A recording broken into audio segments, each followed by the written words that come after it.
عليه وسلم أشد الناس بلاء الأنبياء ثم الصالحون ثم الأمثل فالأمثل أو كما قال عليه الصلاة والسلام محبت السنة অন্তরে এবং তৎপল থেকে সমস্ত দরুদ ইব্রাহিম করি اللهم صل على محمد وعلى آل محمد كما صليت على إبراهيم وعلى آل إبراهيم إنك حميد مجيد اللهم بارك على محمد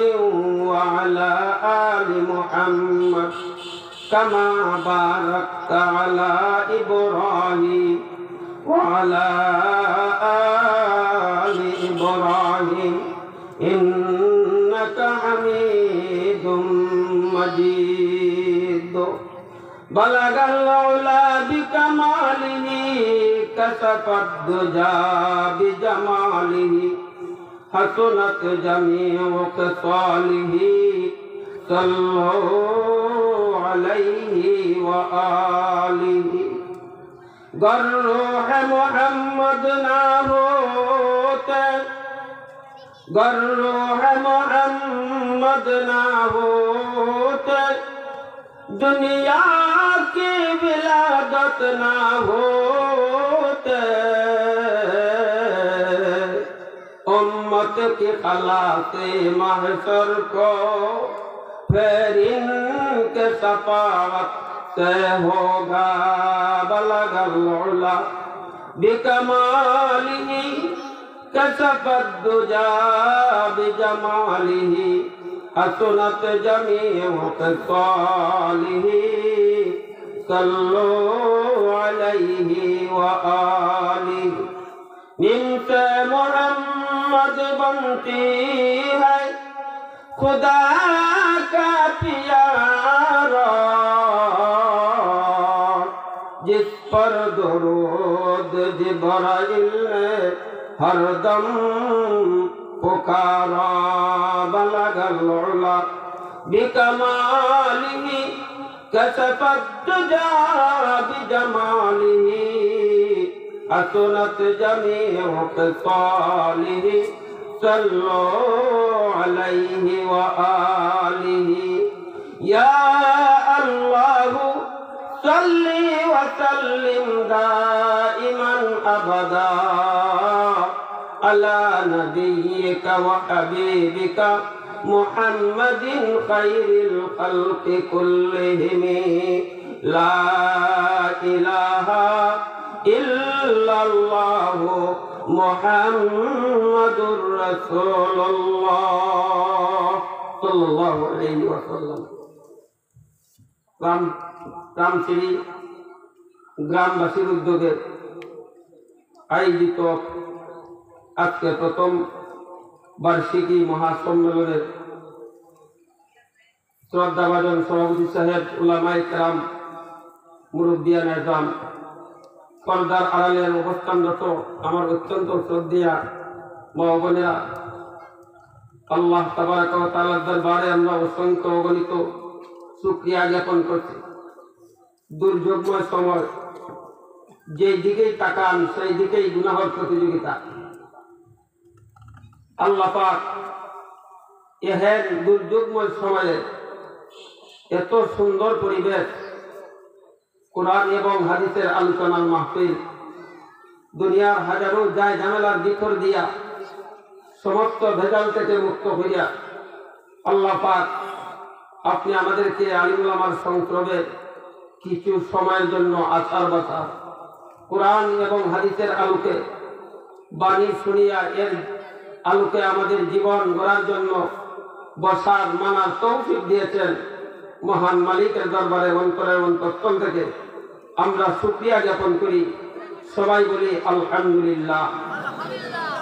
বিজ্ঞাপনে দেখছেন বাইবাতিজা গ্রামের আমি আসলে মাঠের ওয়াইজ না, ঈদ পর্যায়ের আলিম না।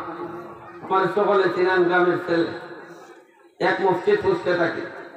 বাই বাতিটা মায়া হইয়া পুস্টারের মধ্যে নাম দিচ্ছেন আলিমুল আমার সাথে আমার একটা বিষয়, ক্ষতিগ্রস্ত মানুষ কারা দেখছেন। আপনাদের অতিথি মেহমান মৌলানা মুবারকুল্লাহ সাইদি সাহেব রাস্তাত আছেন। অনেকক্ষণ আগে কল করছেন উনি আমাকে, মাধবপুর থেকে গাড়ি নিয়ে বাহিনী আসছেন, তো আর বেশি সময় না, ইনশাল্লাহ আসবেন কণ্ঠস্বরী বক্তা। আপনারা আশা করি দোকানঘাটে যারা আছেন আবারও আইসা বসবেন। এখন হয়তো জুইতের আলিম নাই বিদায় মিরপুরের ওয়াজ শোনার পরে ছত্রভঙ্গ হয়ে গেছে, ঠিক না ঠিক? ইনশাল্লাহ গুড়া বইতা যারা আছে বাঘের বাচ্চা একটু ভালো, ঠিক না ঠিক? যারা আসুন বাংলা টুটা আমার অপবিত্র জবান দিয়ে আল্লাহ কালাম পড়ব, আল্লাহ কালাম নবী পাকের হাদিস শরীফ থেকে যা কিছু বর্ণনা দিব আমার একটু উত্তানা করুন। মুবারকুল্লাহ সাইদি সাহেব আসার আগ পর্যন্ত হুজুর আসলেই অতিথি মেহমান আমি বাঁচতে যাই। এরপরে আবার দেখেন আপনাদের জন্য একটা শ্রেণীর ব্যবস্থা করা হয়েছে। মৌলানা আলাউদ্দিন সাহেব আমাদের পার্শ্ববর্তী করিমপুরি হুজুর, উনি সমাপনী সভা মুনাজাত দিবেন। আপনি আমাদেরকে নিয়ে জিন্দা মুর্দা সকলের জন্য আর কিছু নথিয়ত পেশ করবেন। দুইজন বক্তা হইয়া গেছেন। এর আগে আগে আমি আদিষ্ট এই কমিটিওয়ালার পক্ষ থেকে আপনাদের সামনে কিছু আলোচনা করার জন্য আমি আল্লাহর পবিত্র কুরআনুল হাকিম থেকে 30 নম্বর ধারা সূরাতুল আসর তেলাওয়াত করছি। এর পাশাপাশি নবী পাকের পবিত্র হাদিস শরীফের ভান্ডার থেকে ছোট হাঁটু একখানা হাদিসের টুকরা তেলাওয়াত করছি। এই আয়াতে কারিমা সূরাতুল আসর এবং হাদিস শরীফকে সামনে রেখে আল্লাহ যদি তৌফিক দেন, আল্লাহ যেন আমাকে ইখলাসের সঙ্গে দিনী কিছু কথা বলার এবং আপনাদেরকে আমল করার নিয়তে তৌফিক দান করেন। সবাই বলেন আল্লাহুম্মা আমিন। ক্ষতিগ্রস্ত মানুষ কারা, ঠিক না? আল্লাহ পাকের নিয়ম হইল যখনই কোনো গুরুত্বপূর্ণ কথা বলছেন, আল্লাহ কোরআনের মধ্যে বিভিন্ন স্থানে বিভিন্ন বস্তুর কসম খাইছে। কোন সময় আসমানের কসম, জমিনের কসম, চন্দ্র সূর্যের কসম, আল্লাহ বিভিন্ন বস্তুর কসম, নবী পাকের চেহারা মুবারকের কসম খাইয়া আল্লাহ বিষয়টা আরো জোরদার করার জন্য আল্লাহ কসম হয়েছে। আল্লাহর নিয়ম। আমাদের সমাজে আজকে দেখা যায় আমরাও মানুষ কিছু কসম খাই। আমরা আমাদের আলো আওলাদের নাম নিয়ে কসম খাই। বেশি অংশ মা বোনেরাই কাজটা করুন, ঠিক না? আমরা বিভিন্ন বস্তুর কসম খাই। আল্লাহ নামের কসম ছাড়া প্রয়োজন বুঝে কসমের উদ্দেশ্য বিশেষ থাকে তাকিদ মানে জোরদার সত্যায়িত, ঠিক না? কোন কারণবশত যদি কসম খেতে হয়, মানুষের জন্য কসম খাওয়ার নিয়ম হইল একমাত্র আল্লাহর নামের কসম হবে, ঠিক না? আর কারো নামে কসম খাওয়া জায়েজ নয়, ফতোয়া। তাদেরকে যদি জিজ্ঞাসা করা হয় এমনি ভাবে তোমরা কসম খাও কেন, আবার তারা কিছু জানে, তারা মাসআলা দেয়, ফতোয়া করে। কয় আল্লাহর নাম ছাড়া অন্য কোন বস্তুর নামে কসম খাওয়া যদি হারাম হতো, আল্লাহ কেন বিভিন্ন বস্তুর কসম কোরআন খাইছে?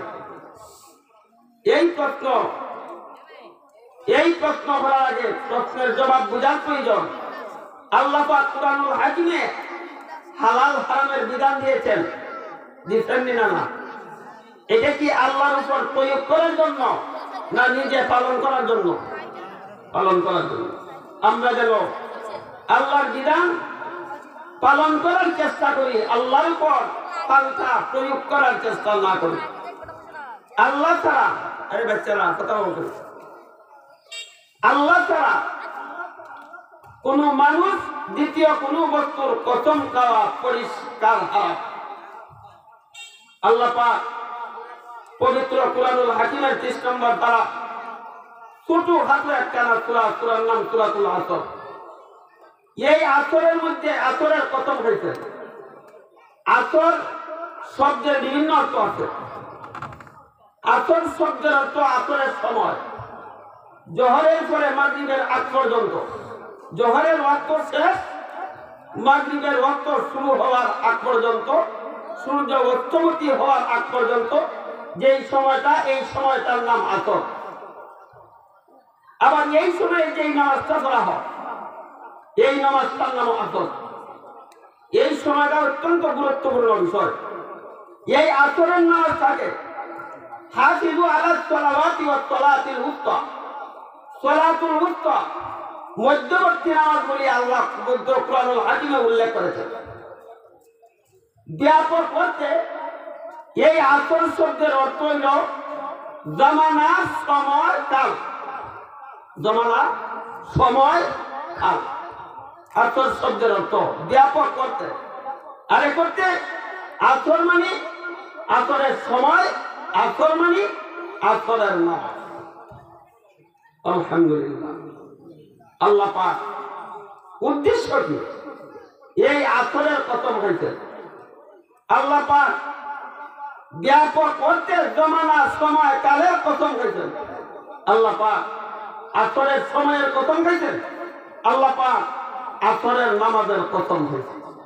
খাইয়া এই সূরার প্রথম থেকে শেষ পর্যন্ত শুধু আল্লাহ একটা কথাই বর্ণনা করেছেন, দুনিয়ার কোন মানুষটা ক্ষতিগ্রস্ত, দুনিয়ার কোন মানুষটা লাভবান। সুবহানাল্লাহ। ক্ষতিগ্রস্ত আর লাভবান।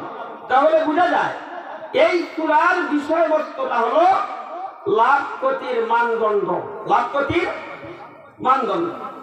এই সূরাটা আল্লাহ পাক যেই ঘটনার পরিপ্রেক্ষিতে নাযিল করছিলেন, এই ঘটনা বিষয়টা হইল এই সূরার শানে নুজুল।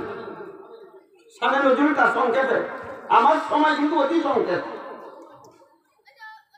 আমাদের নবী বিশ্ব পয়গম্বর রাহমাতুল লিল আলামিন জন্ম থেকে নিয়ে 40 বছর পর্যন্ত স্বজাতির মধ্যে বসবাস করতেন, স্বগোত্রের মধ্যে বসবাস করতেন, কুরাইশ বংশের। এই 40 বছরের ভিতরে নামাজের কথা নাই, ইমানের কথা নাই, রোজার কথা নাই, যাকাতের কথা নাই, হজের কথা নাই, ইবাদত বন্দেগীর কথা নাই, কোনো হারাম বিষয়ে নিষেধাজ্ঞা নাই। এই জন্য 40 বছর পর্যন্ত, জন্ম থেকে নিয়ে 40 পর্যন্ত আমার নবীকে কুরাইশ বংশের মূর্তি পূজারীরাও সম্মান করত, মান দিত, ইজ্জত দিত এবং আমানতদার বলত। আপনি জিজ্ঞাসা করবেন, হুজুর 40 পর্যন্ত কালেমার দাওয়াত, নামাজের দাওয়াত, রোজার দাওয়াত, হজের দাওয়াত, ইসলামের কোন বিষয়ের দাওয়াত দেননি কেন? সংক্ষেপে জবাব হলো, আল্লাহর পক্ষ থেকে নবীজি আদেশ প্রাপ্ত হন নাই বিদায় এগুলার আদেশ নিষেধ আরোপ করেন না।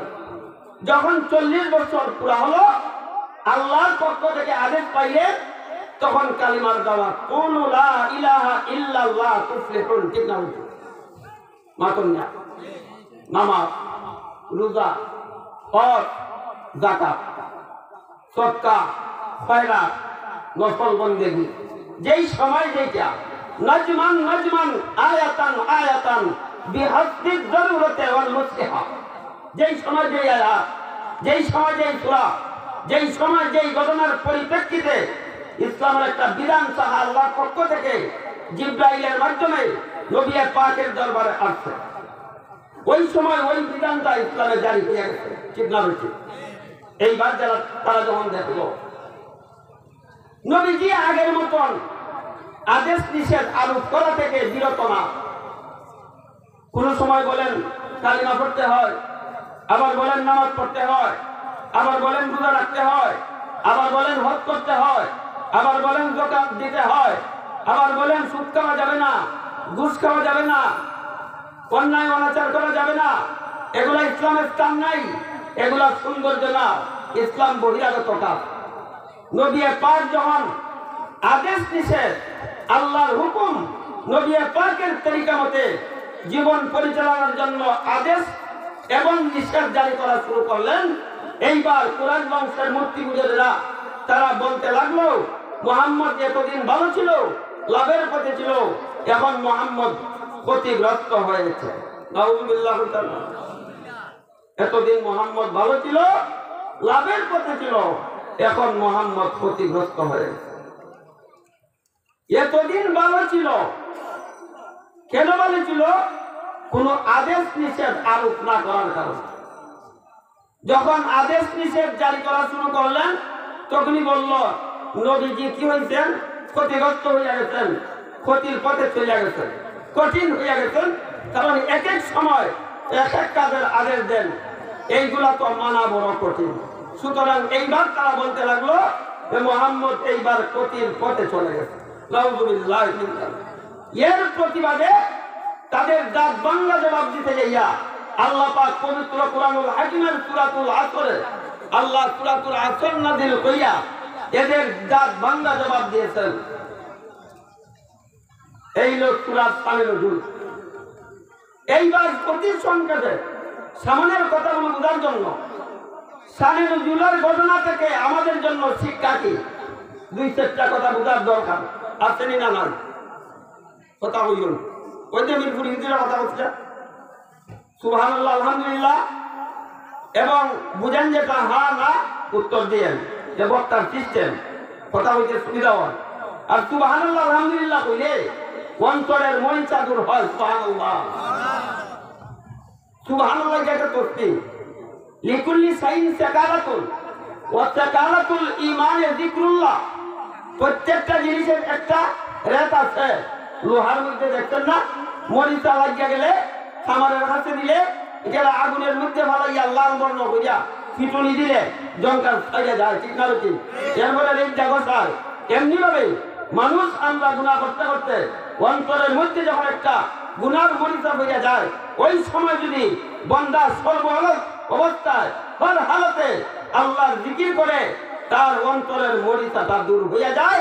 নেক আমল করলে তার অন্তরটা সাফাই হইয়া যায়। সুবহানাল্লাহ বলবে। সামনের কথাগুলো বুঝার সুবিধার্থে বলছি। দেখবেন কোন আলেম যদি সমাজের মানুষকে নামাজের কথা কয় না, রোজার কথা কয় না, হজের কথা কয় না, যাকাতের কথা কয় না, ইবাদত বন্দেগীর কথা কয় না, দেখবেন মনোযোগ, এদিকে মনোযোগ, মনোযোগ, এদিকে মনোযোগ, আমার সময় চলতো। কোন আলেম যদি সমাজের মানুষকে ইবাদত বন্দেগীর কথা বলে না, নামাজ রোজার কথা বলে না, হজ যাকাতের কথা বলে না, পাপ পঙ্কিলতা থেকে বেঁচে থাকার জন্য যদি হয় না, দেখবেন সমাজের বহু মানুষ এই জাতীয় আলেমকে আদর কদর করে। ঠিক না? বুঝছেন না কথা? আসমানেরও না, জমিনেরও না, কোন জায়গা হয়তো শূন্যস্থানের কোন ওয়াজ করে মানুষ পাগল করে। আর নমুনা আছে এখন দুইয়া ওয়াজের নামে গান গায়, আসেনি? আমরা আবার বেশি তার ভক্ত। সাবধান, সাবধান, কেয়ারফুল, সতর্ক থাকবেন। আমার মতন আলিমের জুব্বা লাগাইলেই, মাথায় টুপি দিলেই আলেম না। আসরের ময়দানে কথায় কথা বাড়ে, মতনিয়ে কি বাড়ে, ময় মুরব্বিয়ানের কথা। আসরের ময়দানে একদল আলিমের জিব্বা কাশি দ্বারা কর্তন করা হবে। বর্তমান মাস হইল কোন মাস? আরবি গণনা কোন মাস? রজব মাস। রজব মাসের 26 রজনী বিশ্ব পয়গম্বর নবী মুস্তাফা রাহমাতুল লিল আলামিনকে আল্লাহ পাক সশরীরে জাগ্রত অবস্থায় দাওয়াত দিয়া বাইতুল্লাহ শরীফ থেকে বাইতুল মুকাদ্দাস পর্যন্ত, বাইতুল মুকাদ্দাস থেকে 7 আসমানের তবকা ফাড়ি দিয়া সিদরাতুল মুনতাহায় পৌঁছাইয়া, সিদরাতুল মুনতাহার উপরে সারিফুল আকলাম তকদির সংক্রান্ত লিখত ফেরেশতাদের কলমের আওয়াজ, সেই জায়গায় পৌঁছাইয়া সেই জায়গা থেকে বাইতুল মামুর, বাইতুল মামুর থেকে আল্লাহর নূরের আরশের পর্দার বটার পর্যন্ত পৌঁছাইয়া, এমনকি আল্লাহর আরশের আজিমে নিয়া ফাকানা কাবা কাউসাইনি আও আদনা বিশ্ব পয়গম্বরকে আল্লাহ পাক তার এত নিকটে নিয়ে গেছিলেন, একটা ধেনুক যখন দুই টানে দুই দিকে রশি লাগাইয়া টান দেন, কতটুকু ব্যবধান, কতটুকু ব্যবধান? ফাকানা কাবা কাউসাইনি আও আদনা, দুই ধেনুকের মাথা আও আদনা, অথবা এর চাইতেও আরো নিকট। সুবহানাল্লাহ। নিয়া দাওয়াত দিয়া নিয়া উম্মতদেরকে উপহার দিচ্ছেন। ওয়াজ শুনছেন তো? কি উপহার? 6 মাস রোজা, 50 ওয়াক্ত নামাজ, মুসা পয়গম্বরকে আসার মতে টেকনিক, এগুলো আল্লাহ পাকেরই নিয়ম, আল্লাহ পাকের হিকমত। কমাইতে কমাইতে বলে আমি অভিজ্ঞতার ভিতরে পাইছি, আমার উম্মত সবল ছিল, তারপরেও 2 ওয়াক্ত নামাজ আদায় করা তাদের পক্ষে সম্ভব হয় নাই। তুলনামূলক আপনি মুহাম্মদুর রাসূলুল্লাহর উম্মত দুর্বল হবে, 50 ওয়াক্ত নামাজ 6 মাস রোজা পালন করা তাদের পক্ষে সম্ভব নয়। মেহেরবানি করে যান, আপনার বাবুকে যাইয়া বলেন গাছাইয়া আনার জন্য। নবী পাক 45 মাস যাওয়ার পরে আরো মুসা পয়গম্বর অনুরোধ করেন, বলে আমার লজ্জা হয়, সুবহানাল্লাহ, আমি 5 ওয়াক্ত নিয়ে ওই 5 ওয়াক্ত রইল, 5 ওয়াক্ত নিয়ে আর যাইতে আমি খুশি, ইনশাআল্লাহ আমার উম্মতে পারবে। আল্লাহ পাক আদেশ দিলেন, নবী আমার হাকিম লড়ে, হুকুম লড়ে না, একাগ্রতার সঙ্গে কায়েমুল ওয়াক্তে সময় মতে আপনার উম্মত যদি 5 ওয়াক্ত নামাজ সম্পাদন করে, আমি আল্লাহ 50 ওয়াক্ত আমাদের সব তার আমল নামায় দিয়া দিব। সুবহানাল্লাহ। 1 মাস যদি রোজা রাখে, 6 মাস রোজার সব তার আমল নামায় দিয়া দিব। সুবহানাল্লাহ। বিশ্ব পয়গম্বর যেই দিন থেকে আল্লাহর হুকুম, নবী পাকের আদর্শ অনুযায়ী জীবন পরিবেশনের জন্য আদেশ দেওয়া শুরু করলেন, তারা বলতে লাগলো মুহাম্মদ এখন ক্ষতিগ্রস্ত হইয়া গেছে। সমাজের মানুষকে যদি কোনো আলেম নামাজের কথা বলেন, রোজার কথা বলেন, হজের কথা বলেন, যাকাতের কথা বলেন, আবার চুরি ডাকাতি, জিনা ব্যভিচার, সুদ ঘুষ, মদ গাঁজা এগুলা খাওয়া যাবে না, হারাম, এই কথাগুলো যে সমস্ত আলিম বলবেন, এই সমস্ত আলিমের আদর কদর জনপ্রিয়তা দেখবেন সমাজের মধ্যে নাই। মাতুন না ঠিক না? কারণ যে সমস্ত পাপিষ্ঠরা সর্ব অবস্থায় পাপে লিপ্ত, এই সমস্ত আলিম ওলামা ওই সমস্ত পাপীদের, পাপিষ্ঠদের চোখের বাধা, ঠিক না? সুতরাং যেই সমস্ত ওয়ারাসাতুল আম্বিয়া হবেন, সত্যিকারের ওয়ারাসাতুল আম্বিয়া যারা হবেন, সত্যিকারের ওয়ারাসাতুল আম্বিয়া যারা হবে, তারা নবীর তরিকায় জীবন যাপনের কথা বলবেন। সমাজের কে ভালো পাইল, কে বুড়া পাইল আমার দেখার বিষয় নয়, ঠিক না? বেশি। সুতরাং সত্যিকারের ওয়ারাসাতুল আম্বিয়া তারাই হবে যারা সত্য কথা বলার জন্য বুকবাদী সমাজের রুশানলে পড়বে। এটাই স্বাভাবিক। কেন? বিশ্ব পয়গম্বর আমার নবী রাহমাতুল লিল আলামিন তাদের দুশমনি থেকে, তাদের হিংসা থেকে, তাদের কটাক্ষ থেকে, তাদের গালমন্দ থেকে রেহাই পান নাই। কি অপরাধ ছিল নবী? নবী তো এদের মাথায় লাথি মারেন নাই, এদের আইল খাটেন নাই, এদের বাবার সম্পদ দখল করেন নাই। শুধু বলেছেন জাহান্নাম থেকে যদি বাঁচতে চাও তাহলে হারাম কাজ ছেড়ে দাও, জান্নাতে যদি যেতে চাও আল্লাহর ইবাদত বন্দেগীতে লিপ্ত হইয়া যাও, ঠিক না? এছাড়া আমার নবীর আর কোনো দোষ নাই। এটা কি দোষ? জাহান্নাম থেকে বাঁচতে হইলে হারাম ছাড়ো, জান্নাতে যাইতে হইলে আল্লাহর ইবাদত বন্দেগী নবীর তরিকায় লিপ্ত হও, এটা বলা কি সমাজের মানুষকে দোষ? তাদের দৃষ্টিতে এটাই ছিল সবচেয়ে বড় দোষ। নাউযুবিল্লাহ। সুতরাং কিয়ামত পর্যন্ত যেই সমস্ত নাইবে নবীরা এই কথাগুলো বলবেন, এই সমস্ত নাইবে নবীরাও ওই সমস্ত পাপিষ্ঠরা যারা অবাধে হারাম কাজ করতে চায় তাদের দৃষ্টিতে দুশ্মন হইয়া যাইবেন। কারণ আমার নবীর যেই দশা হয়েছে, আমার ওই নবীর ওই উম্মতেরও এই দশা হওয়ার কথা না, ঠিক না? বেটি। সুতরাং এই সমস্ত বই ভীতিকে যারা ভয় পায়, পড়ুয়া করে, এরা জীবনে কোনোদিন হকের উপর অটল থাকতে পারে না, সত্যের উপর অটল থাকতে পারে না। তারা জগৎবাসী মানুষকে আল্লাহ এবং রসুলের সত্যিকারের পথ প্রদর্শন করতে পারে না, সত্যিকারের পথ প্রদর্শন করতে পারে না। সুতরাং সত্যিকারের নাইবের তারাই হবে যারা হক কথা বলবে, হকের উপর অটল থাকবে। সুতরাং নাইবে নবীর কাজ হইল আমার গালি দিল না, কথা বলল না, মন্তব্য করলো না, সমালোচনা করলো না, কটাক্ষ করলো, আমার দেখার বিষয় না। বাধা পাও, মন্দ পাও, জনপ্রিয়তা তা হোক না ওইটা হোক, আমি যা গাইছি আল্লাহর কালাম, যা পেয়েছি নবী পাকের হাদিস হইবে, তা আমাকে বলতেই হবে। হাসরের ময়দানে একদল মানুষের জিহ্বা কাশি দ্বারা কর্তন করা হবে। তাদের অবস্থাটা এমন কেন?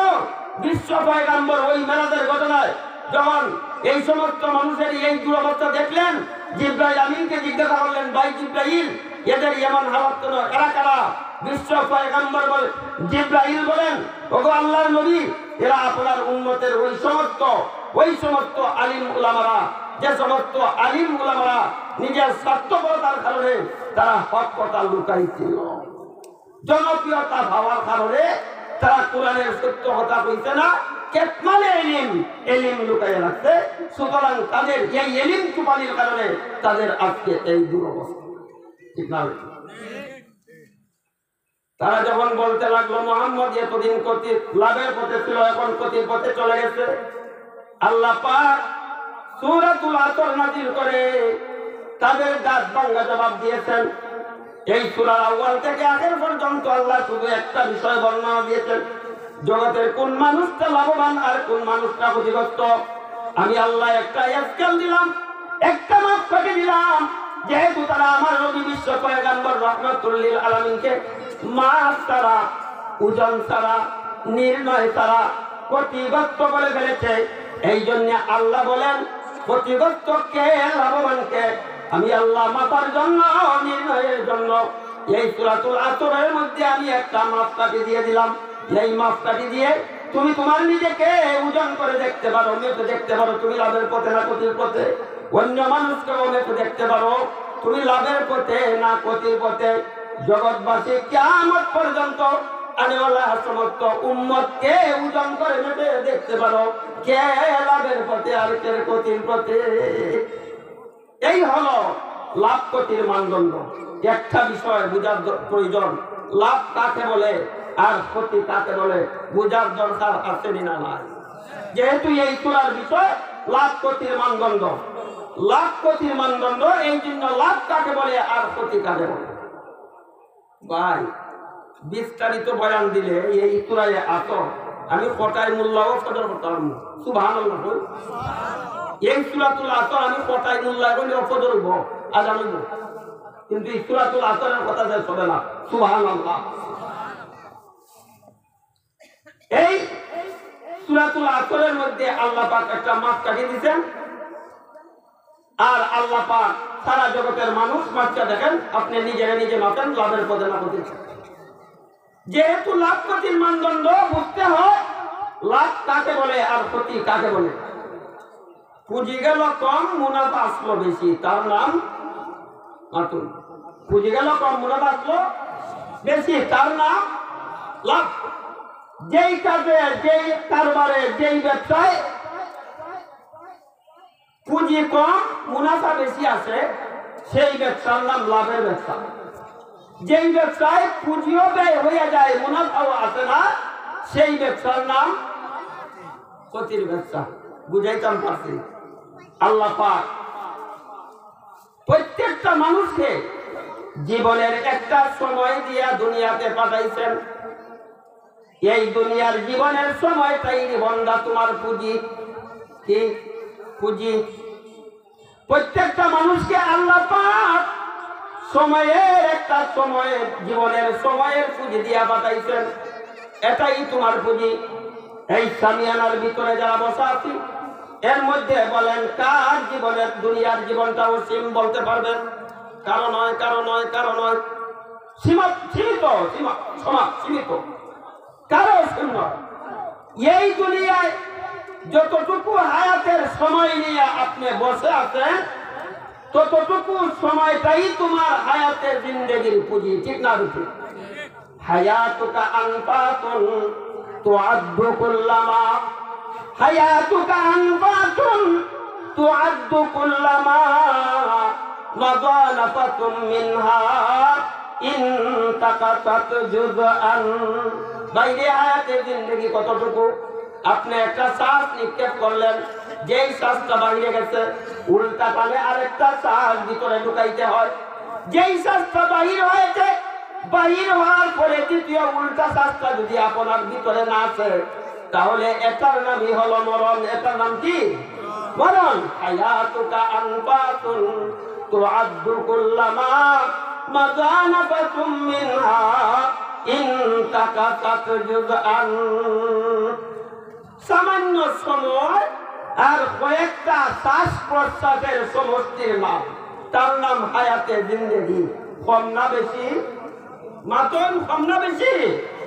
আর দুনিয়া কালিলুন ফালিয়াযহাকু ফিহা মা শাউ ফাইদা ইনকাতাতিদ দুনিয়া ওয়া সালু ইলাল্লাহ ফাতালিকুল বুকা ওয়া লা ইয়ানকাতিউ আবাদা। দুনিয়া অল্প সামান্য,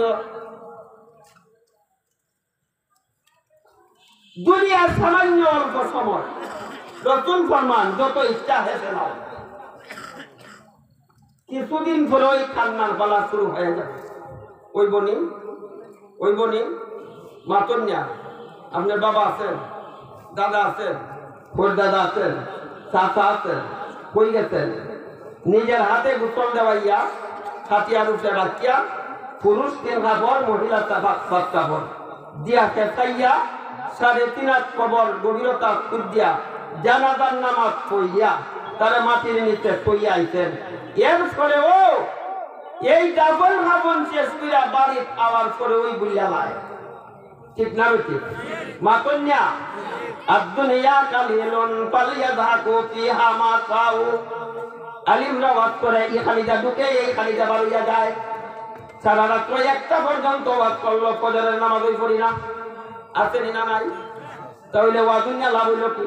ওয়াজের উদ্দেশ্য তো জীবন সাহিত্য করা, ঠিকঠাক করা, ঠিক না বেটি?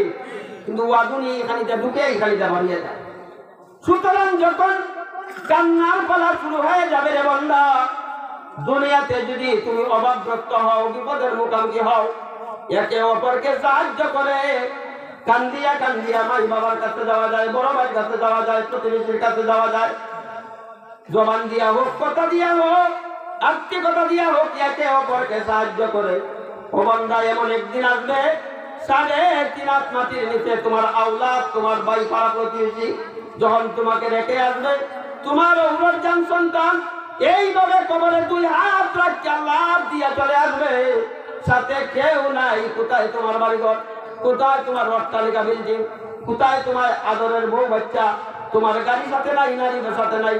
তোমার এই দুনিয়ার ওর সহ্য হয়ে গেল, তোমাকে 3.5 হাত কবরে মাটির নিচে রাখিয়া নির্জন নিঃসঙ্গ অবস্থায় বাড়িতে চলে আসে।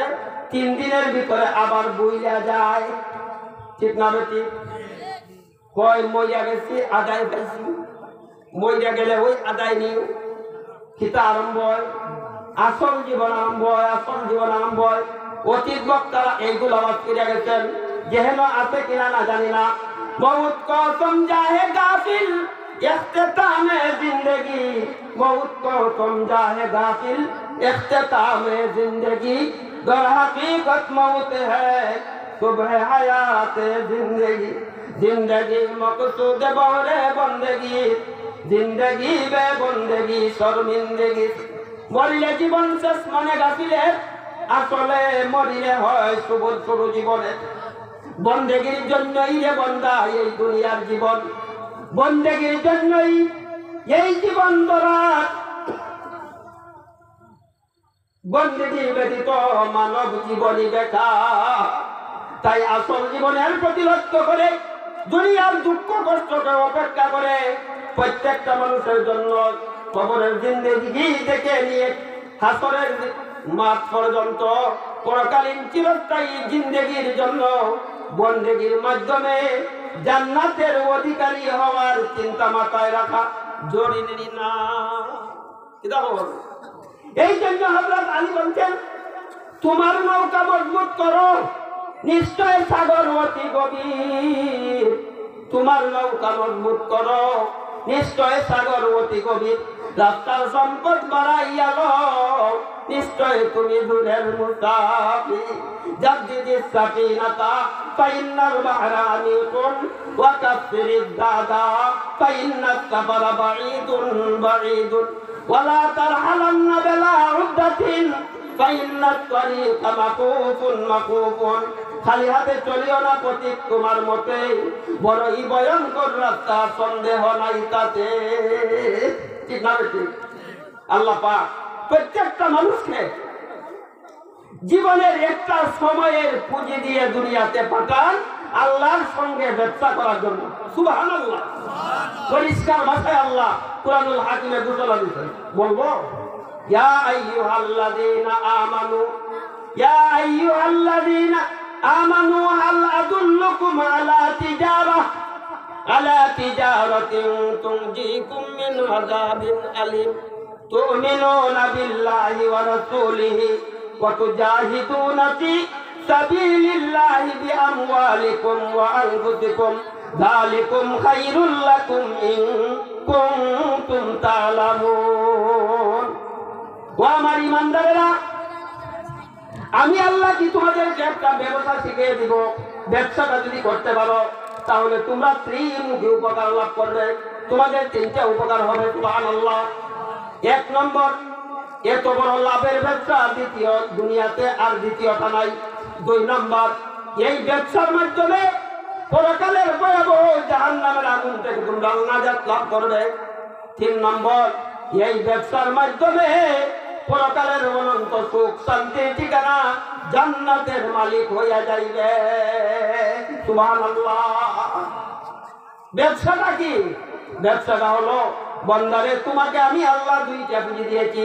একটা পুঁজি হইল জীবন পুঁজি, আর একটা পুঁজি হইল ধন পুঁজি। আছে না নাই? কথা বলেন, আছে না নাই? একটা হলো জীবন পুঁজি, আর একটা হলো ধন পুঁজি। ও দুনিয়ার মানব সমাজেরা, বলেন তো দেখি দুনিয়ার কোন মানুষের 3 নম্বর একটা পুঁজি আছে? আছে নি? তৃতীয় নম্বর কোন পুঁজি আছে কি? নাই তো। 1 নম্বর জীবন পুঁজি, 2 নম্বর ধন পুঁজি।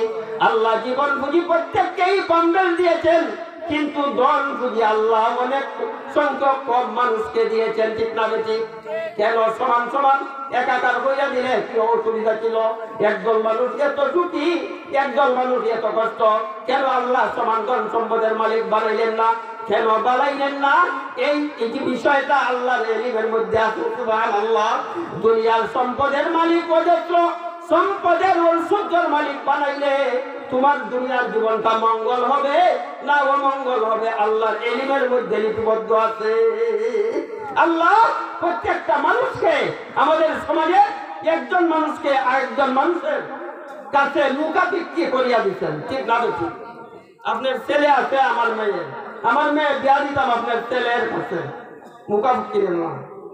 আর রাত করে ওই খামলার দরকার, তো আরেকজনের কাছে যাইয়া ভাই আমার কাজটা করে দেন। কাজ যদি না হইয়া যায় আপনি আটক। ঠিক না বেঠিক? যে কোনো ভাবে। অথচ সর্ব অবস্থায় আল্লাহ পাক বান্দার মঙ্গল চান। কেন দিলেন না আল্লাহ একাকার হইয়া ধনের মালিক বানাইয়া? আল্লাহ নিজে কোরআনের মধ্যে সূরাতুল শুআরায় বলেন, ওয়ালাউ বাসাতাল্লাহুর রিজকা লাবাগাউ ফিল আরদ ওয়ালাকিন ইউনাজ্জিলুল্লাহু বিকাদারিম মা ইয়াশা। যার জন্য যতটুকু যেই জিনিস প্রয়োজন মঙ্গল হবে, আল্লাহ পাক ওই মানুষটাকে সেই জিনিস ততটুকু দিয়েছেন। সুবহানাল্লাহ। এর চেয়ে বেশি দিলে তুমি যা আছে কথা বুঝুন না? এর চাইতে কথাই মোল্লা তোমার যদি ইলম বেশি দেওয়া যায়, এই ইলমে ওহির ওজনটা সামলাইতায় পারতায় না। ফটকাইবাই, শিখ করবাই, জীবন অবসান ঘটিয়ে যাইব। ঠিক না বেঠিক? একজন অপরজনের কাছে বোকাবেটি। যাই হোক, 3টে উপকার। একটা হইল জান্নাত পাইবাই, জাহান্নাম থেকে নাজাত পাইবাই। 1 নম্বর হইল এই দুনিয়াতে, দ্বিতীয় নম্বর আর কোনো ব্যবসা নাই। সুবহানাল্লাহ। ব্যবসাটা কি? আমি আল্লাহ তোমাকে দুইটা পুঁজি দিলাম, একটা পুঁজি হইল জীবন পুঁজি, আর একটা পুঁজি হইল ধন পুঁজি। এই দুইটা পুঁজিকে আমি আল্লাহর কাছে বিক্রি করো, ব্যবসা করো আমি আল্লাহর সঙ্গে। আল্লাহ বলেন, বন্দারে, জীবন পুঁজি আমার কাছে কিভাবে বিক্রি করবে? জীবনের একটা মুহূর্ত আমার মর্জির খিলাফ খরচ করিও না, তাহলেই তোমার জীবন পুঁজিটা আমি আল্লাহর কাছে বিক্রি করা হয়ে যাবে। সুবহানাল্লাহ। জন পুঁজিটা কেমনে বিক্রি করবা? জনের একটা পয়সাও আমি আল্লাহর মর্জির খিলাফ কাজে ব্যয় হইল না, তাহলেই তোমার সমস্ত ধন আমি আল্লাহর কাছে বিক্রি হয়ে যাবে। সুবহানাল্লাহ। সুতরাং কোটি টাকার ধনী হন, লক্ষ 10 কোটি টাকার ধন হোক, 100 কোটি টাকার ধন হোক, কোনো অসুবিধা নাই। হারাম কাজে যদি খরচ না করেন, 100 বছরের হায়াত হোক, কোনো অসুবিধা নাই। হারাম কাজে যদি খরচ করেন, আল্লাহ বলেন তোমার ধন সীমিত, তোমার জীবনটাও সীমিত। এই সীমিত ধন, সীমিত জীবন আমি আল্লাহর হুকুম, আমার নবীর তরিকা মতে যদি খরচ করতে পারো, আমি আল্লাহ ওয়াদা দিলাম রে বান্দা, তোমার জান মালের বিনিময়ে আমি আল্লাহ জান্নাত তোমার কাছে বিক্রি করে দিলাম। সুবহানাল্লাহ। বড় আসছে ঘুমে তো নিচে রাখতে বিজয়ী না ভাই মিলাম যে মো আওয়াজ বলা বক্তা করছে তাই মন সাল্লাহ। সুতরাং বেচা কিনার নাম তো ব্যবসা, ঠিক নাম কি? বেচা কিনাই যদি হয় না, ব্যবসা কিসে? ব্যবসায়ী যদি হয় না, মুনাফা কিসে? মুনাফা যদি না হয়, লাভ কিসে? ঠিক না বেশি? আল্লাহ বলেন তোমরা লাভবান হবে সেই ব্যবসায় যেই ব্যবসার পুঁজি হলো দুইটা, একটা হলো জীবন পুঁজি আর একটা হলো ধন পুঁজি। এই দুইটা পুঁজি আল্লাহর হুকুম, নবীর তরিকা মতে কিভাবে খরচ করবো, কাটাইব, এর বর্ণনা আল্লাহর এক বান্দা, সাধক বান্দা করি বলতেছেন। নমি বুয়ম কে আজ দুনিয়া জুদাবাদ, নমি বুয়ম কে আজ দুনিয়া জুদাবাদ, বরে কারে কে বাসিবা খুদাবাদ। আমি আল্লাহ বলি না রাত দিন 24 ঘন্টা মসজিদে বসে বসে নামাজ পড়ো, তাসবিহ পড়ো, তেলাওয়াত করো, ইবাদত বন্দেগী করো? আমি বলি না তোমার দান সম্পদ সব কিছু আল্লাহর রাস্তায় মসজিদ মাদ্রাসায় খরচ করে দাও। না না রে বান্দা, এইভাবে আমি আল্লাহর সঙ্গে ব্যবসা করতে হয় না, এইভাবে তোমরা পারতেও না আমি আল্লাহর সঙ্গে ব্যবসা করতে। তাহলে আল্লাহ কিভাবে করবো? আল্লাহ বলেন আমি শুধু বলি তোমার সংসারের কাজের জন্য যতটুকু সময় লাগে ততটুকু সময় সংসারের কাজে দাও। বিবি বাচ্চার যত সময় কাজে লাগে বিবি বাচ্চার চলে ততটুকু সময় দাও। ব্যবসা বাণিজ্যের জন্য যতটুকু সময় লাগে ব্যবসা বাণিজ্যের বাচ্চাদের ততটুকু সময় দাও। হাল গৃহস্থির জন্য যতটুকু সময় লাগে ততটুকু সময় তোমার হাল গৃহস্থির মধ্যে দাও। মাঝে মাঝে কিছু সময় আমার ইবাদতের জন্য সময় দাও, আমার দরবারে হাজিরা দাও। সময় মতো 5 ওয়াক্ত নামাজ জামাতে হাজির হইয়া আমার দরবারে হাজিরা দিয়া জামাতের সঙ্গে 5 ওয়াক্ত নামাজ আদায় করো। এমনি ভাবে যদি তোমার জীবনের সময়টা আমি আল্লাহর কাছে খরচ করতে পারো, তোমার জীবনও সীমিত, তোমার ধনও সীমিত, তাহলে আমি আল্লাহ আমার তৈরি জান্নাতের বিনিময়ে তোমার কাছে বিক্রি করে দিব। সুবহানাল্লাহ। ধন সম্পদ কেমনে দেখেন, রাত দিন মিলাইয়া কয় ঘন্টা হয়? 24 ঘন্টার ভিতরে কয় ওয়াক্ত নামাজ পড়ো? কথা বলবেন। কয় ওয়াক্ত? 5 ওয়াক্ত। প্রতি ওয়াক্তের মধ্যে জাস্ট নামাজের সময়টা শুধু 20 মিনিট সময় যদি এবারই দইয়া নেওয়া হয়, 5-20 100 মিনিট। 24 ঘন্টার মধ্যে আল্লাহর জন্য আল্লাহর দরবারে হাজিরা দেওয়া, প্রতি ওয়াক্তে 20 মিনিট করে, মাত্র 100 মিনিট সময়, মাত্র 100 মিনিট সময়।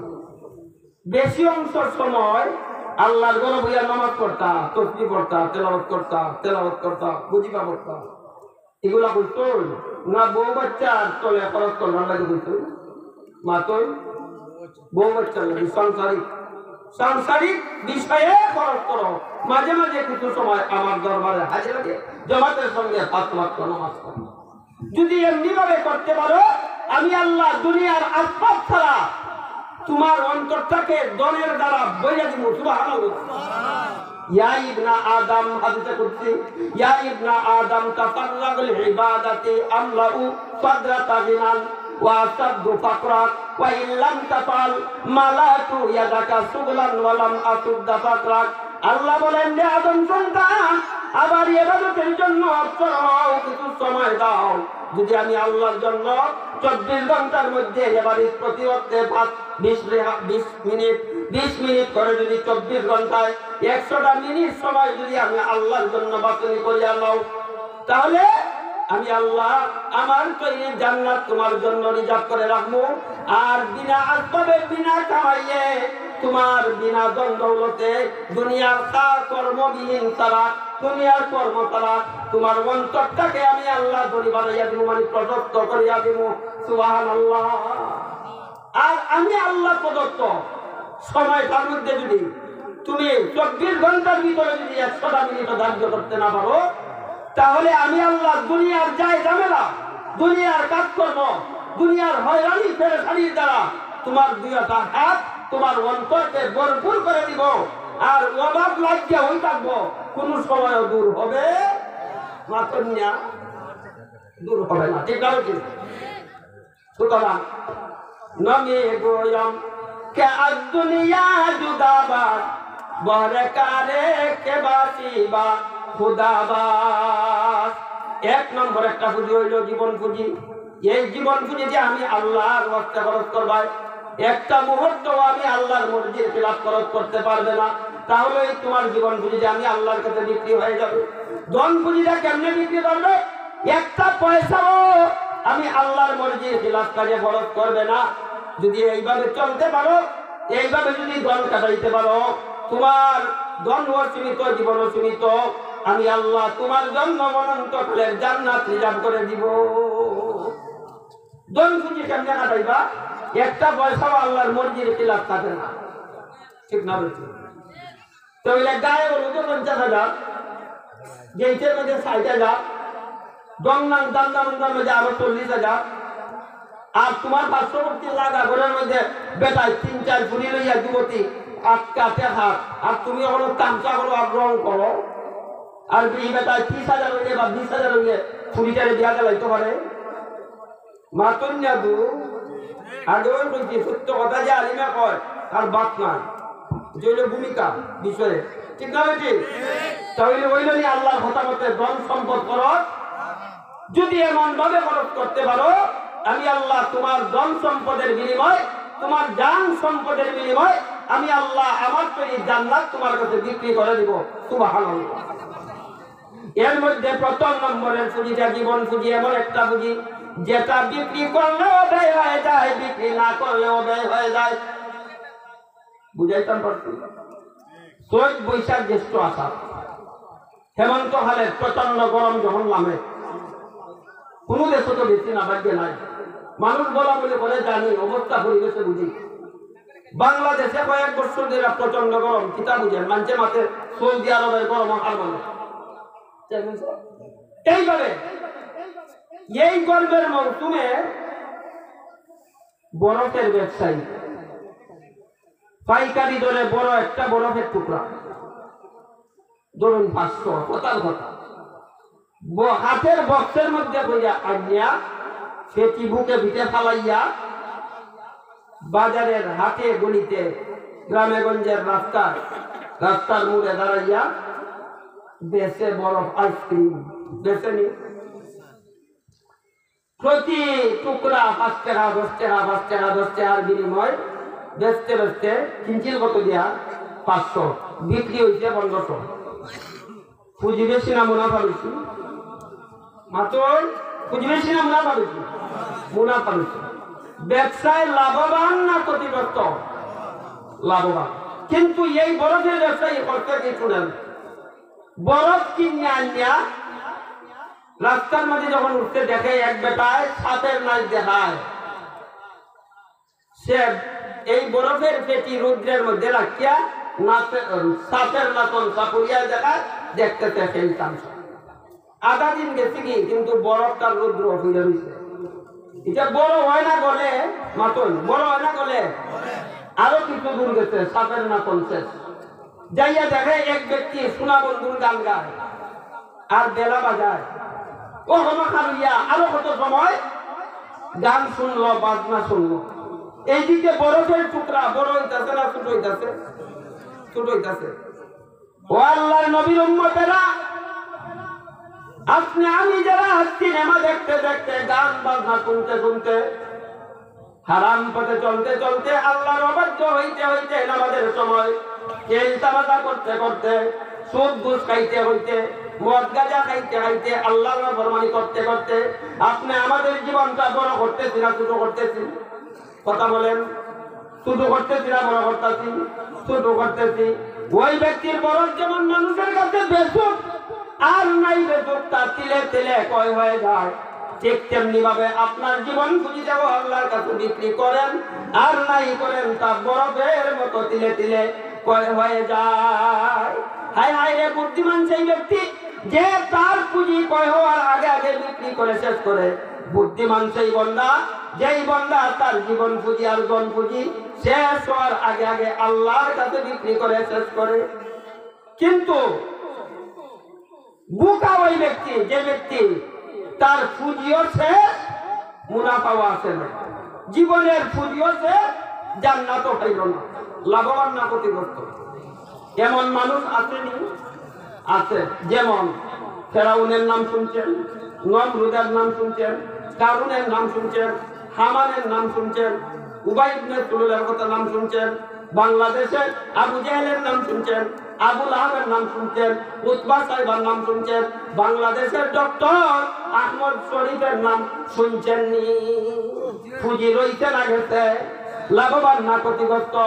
এই জন্য আল্লাহ পাক রব্বুল আলামিন সময়ের কসম খেয়ে বলছেন, রে বান্দা, সময়টাই যেহেতু তোমার আসল পুঁজি, এই জন্য আমি আল্লাহ তোমার জীবনের সময়ের পুঁজির কসম খাইয়া বললাম। আল্লাহ কসম কোন সময় খাওয়া হয়? যেই সময় অত্যন্ত গুরুত্বপূর্ণ বিষয়ে দৃষ্টি আকর্ষণ করা হয় ওই সময় কসম খাওয়া হয়।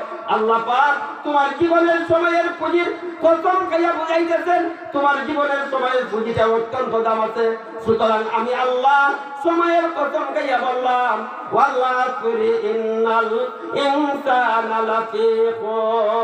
तमाम পৃথিবীর সমস্ত মানুষের মধ্যে গড়ে প্রতি হাজারে 999 জন মানুষ ক্ষতিগ্রস্ত, মাত্র একজন মানুষ লাভবান।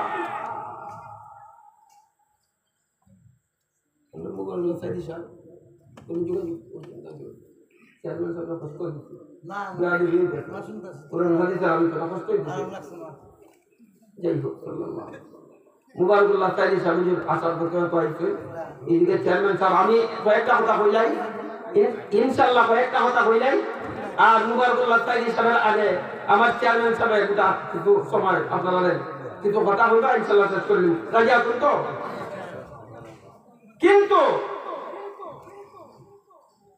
এই দুনিয়ার জীবন পুঁজিও শেষ, পরকালের জান্নাত নাই, যেমন নাম দেখুন না, ঠিক না বেশি? কিন্তু দুনিয়ার জীবন পুঁজি বিক্রি করতে পারলো আল্লাহর কাছে, দুনিয়ার সীমিত ধন পুঁজি আল্লাহর কাছে বিক্রি করতে পারলো, জীবন গেল অস্থায়ী, ক্ষণস্থায়ী, ধন গেল সীমিত, কিন্তু এর বিনিময়ে জান্নাত পাইল অনন্ত অসীমকালে জান্নাত। সুবহানাল্লাহ। তারা লাভবান না ক্ষতিগ্রস্ত? লাভবান। আল্লাহ বলেন, আল্লাহ বলেন যে বান্দা, এইভাবে যদি লাভবান হতে চাও, লাভবানদের দপ্তরে যদি নাম লেখাতে চাও, তাহলে তোমাদের জন্য জীবন পুঁজি, ধন পুঁজির মাধ্যমে লাভবান হওয়ার জন্য এই সূরাতুল আসরের মধ্যে আমি আল্লাহ 4টা কর্মসূচি দান করলাম। কয়টা কর্মসূচি? 4টা। কয়টা কর্মসূচি? 4টা কর্মসূচি।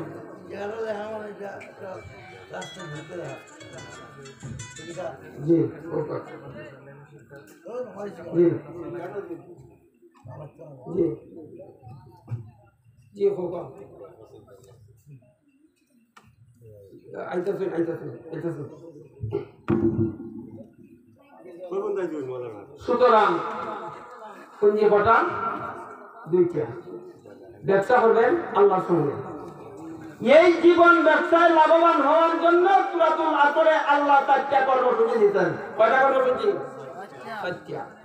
আল্লাহ বলেন এভাবে যদি লাভবান হতে চাও, লাভবানদের দপ্তরে যদি নাম লেখাতে চাও, তাহলে অবশ্যই অবশ্যই তোমাদেরকে 4টা কাজ করতে হবে। 4 কাজ যদি করো তোমরা লাভবান, আর 4 কাজের বাইরে যদি যাও তোমরা ক্ষতিগ্রস্ত। ঠিক না বেটি? এখন প্রথম নম্বর কর্মসূচি ইল্লাল্লাযীনা আমানু। 1 নম্বরের ঈমান আনা, 2 নম্বর ওয়ামিন। শেষ করে দাও, এত মাধ্যমে বুঝছি না আমি, আমার কথা সুস্থ হয়েছে, আমার কথা বাড়ি হয়েছে, এটা বক্তার নিয়ম। শেষ করে হইলে বই আমি শেষ করলে কর্মসূচি কয়টা? 4টা। 1 নম্বর ঈমান, ইল্লাল্লাযীনা আমানু, যারা ঈমান। 2 নম্বর ওয়ামিলুস সালিহাত, যারা ঈমানের সাথে সাথে নেক আমল করে। কি আমল? নেক আমল। 3 নম্বর ওয়াতাওয়াসাউ বিল হক, ঈমানের পথে, আমলের পথে, হক পথে, সত্য পথে থাকার জন্য এক মুসলমান আরেক মুসলমানকে ওসিয়ত করবে, উপদেশ দিবে। সুবহানাল্লাহ। 4 নম্বর ওয়াতাওয়াসাউ বিস সাবর, ঈমানের পথে থাকতে গেলে কষ্ট হবে, দুশমনের প্রতিরোধ আসবে, সত্যর দুশমনের আঘাত আসবে। ঠিক না বেশি? কষ্ট হবে, নির্যাতন ভোগ করতেই হবে। এই কষ্টটা সত্য পথে, ঈমান আমলের পথে থাকতে যাইয়া, অটল থাকতে যাইয়া কষ্ট হবে। এই কষ্টটা ধৈর্যের জন্য, ধৈর্য ধরে কষ্টটা স্বীকার করার জন্য একে অপরকে উপদেশ দিবেন, ওসিয়ত করবেন, নসিহত করবেন। সুবহানাল্লাহ। 4টা। এই 4টার মধ্যে প্রথম 2টা হইল নিজে পালনের জন্য, দ্বিতীয় 2টা হইল অপরকে পালন করানোর জন্য।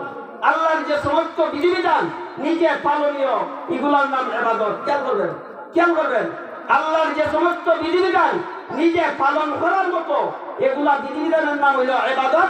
আল্লাহর যে সমস্ত বিধিবিধান অপরকে পালন করানোর জন্য, এই সমস্ত বিধিবিধানের নাম হইল খেলাফত। এই কথাটা সময় হইতাম না, যাই হোক।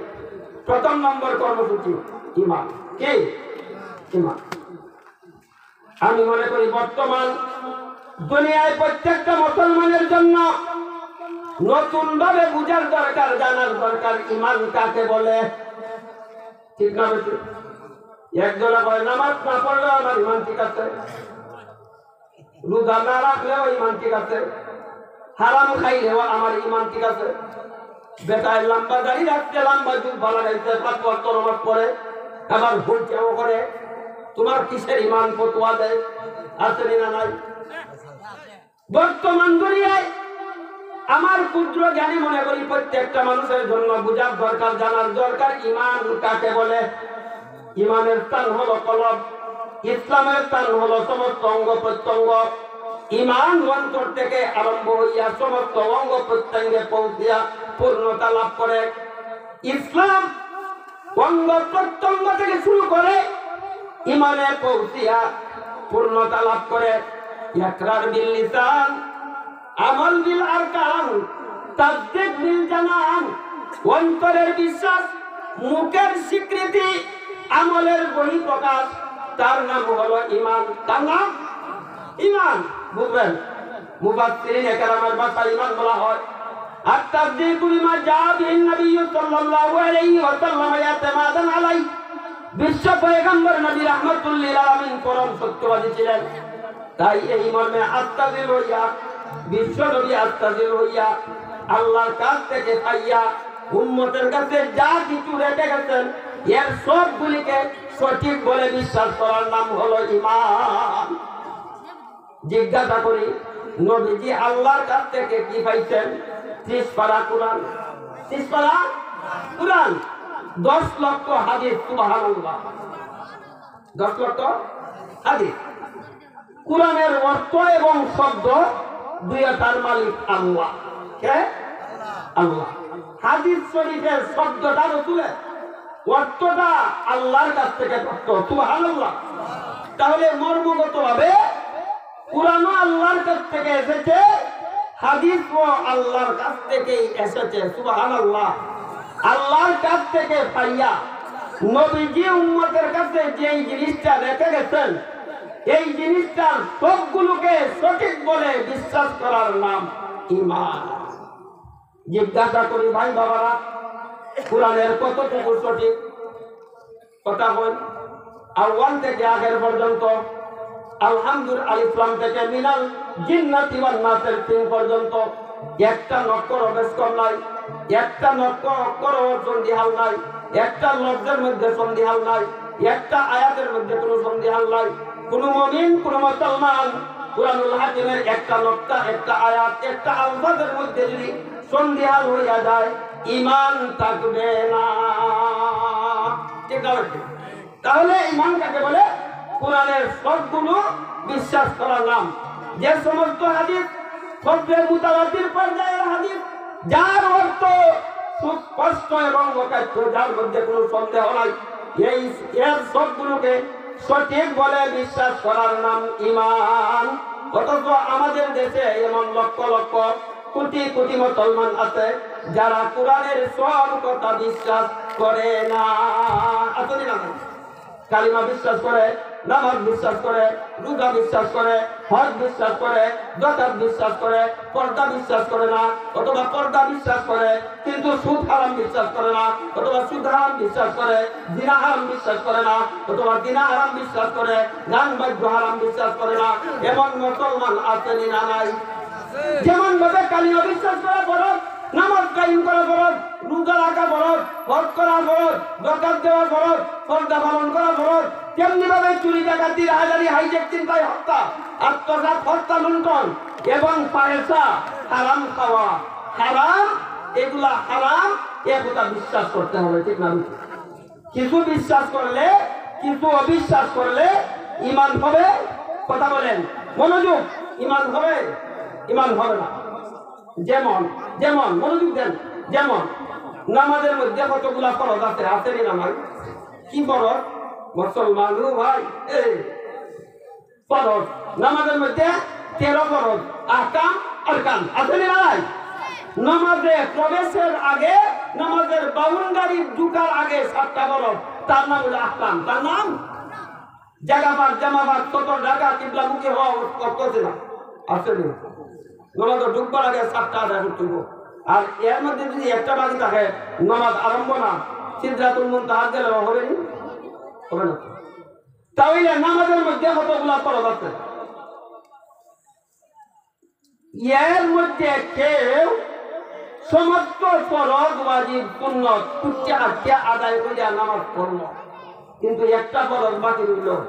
নামাজ কি পরিমাণ হইল? মাত্র হইছে।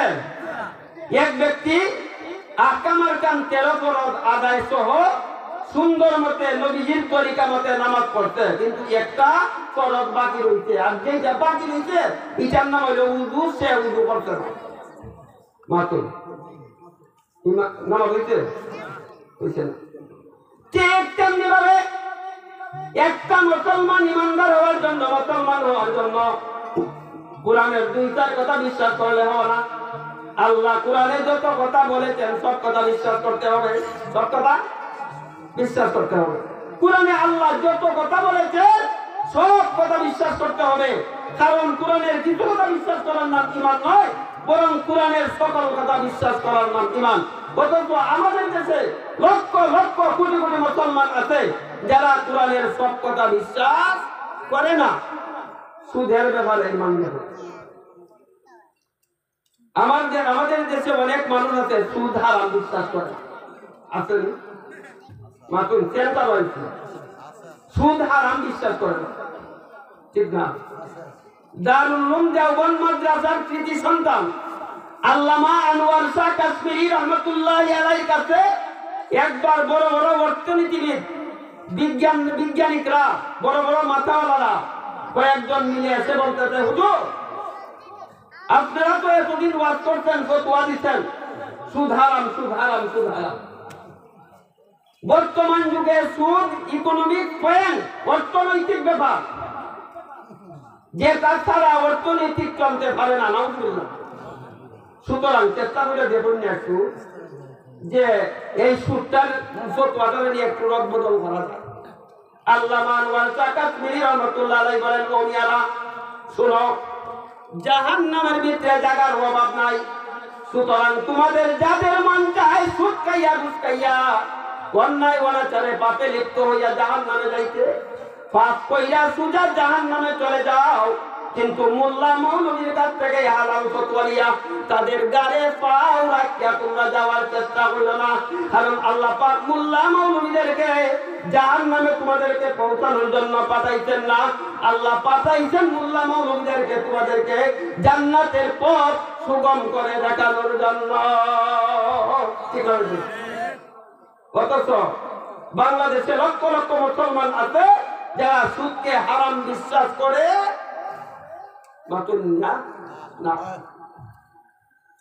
কুরআনুল হাকিমের 3 নম্বর পারা সূরাতুল বাকারার 275 নম্বর আয়াতে আল্লাহ কি বলেন সুদ সম্পর্কে বলবো একটু। আল্লাযীনা ইয়াকুলুনা রিবা লা ইয়াকুমুনা ইল্লা কামা ইয়াকুমুল্লাযী ইয়াতাখাব্বাতুহু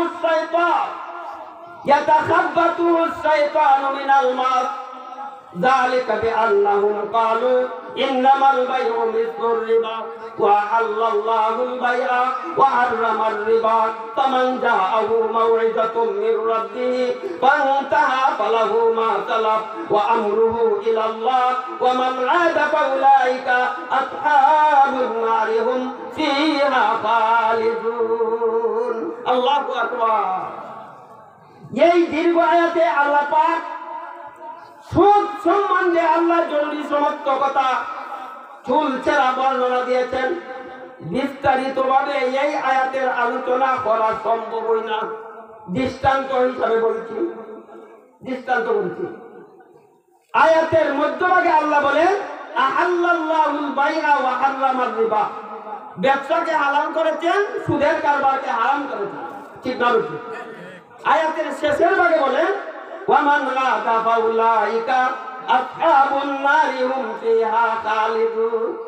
আল্লাহ সুদের কারবারকে হারাম ঘোষণা করার পরেও এটাকে যারা হালাল করার কল্পনা করবে, পয়েন্ট তালাশ করবে, বাহানা তালাশ করবে, তারা চিরস্থায়ী জাহান্নামী নাউযুবিল্লাহি মিনহু। কি বলছেন? চিরস্থায়ী। হারাম ঘোষণা দেওয়ার পরেও আল্লাহ যারা এটাকে আবার হারাম করার কল্পনা করবে তারা চিরস্থায়ী জাহান্নামী নাউযুবিল্লাহি মিনহু। তাহলে সূরাতুল বাকারার হাদিস শরীফে রাসূল ফরমান মান কানা ফি কলবিহি মিসকালু হাববাতিন মিন খারদালিন দাখালাল জান্নাহ।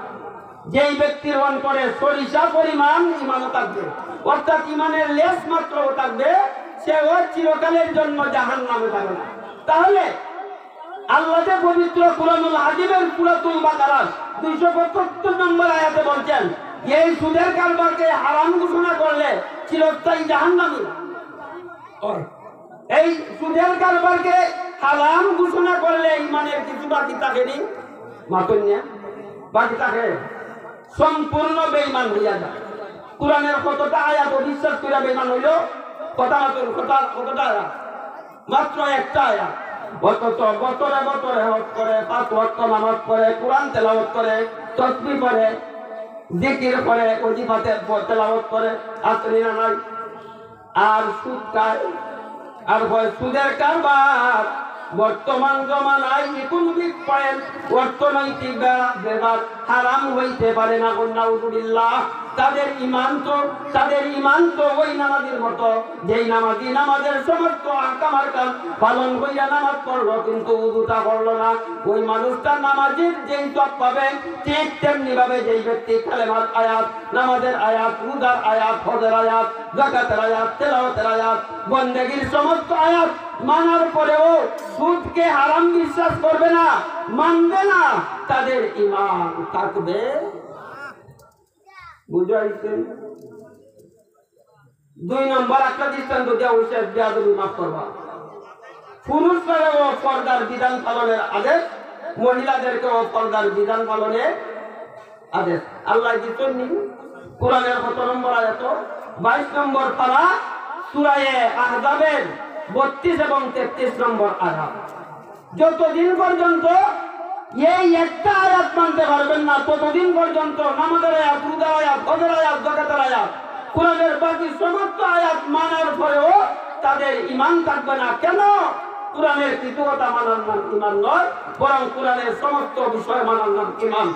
আল্লাহ পাক এই সূরাতুল আসরের আলোকে আমার পবিত্র জবান দিয়া বাংলা কথা জাগিত কইলাম। আল্লাহ পাক এর আলোকে আমাদের জীবন গড়ার তৌফিক দান করেন। সবাই বলেন আমিন।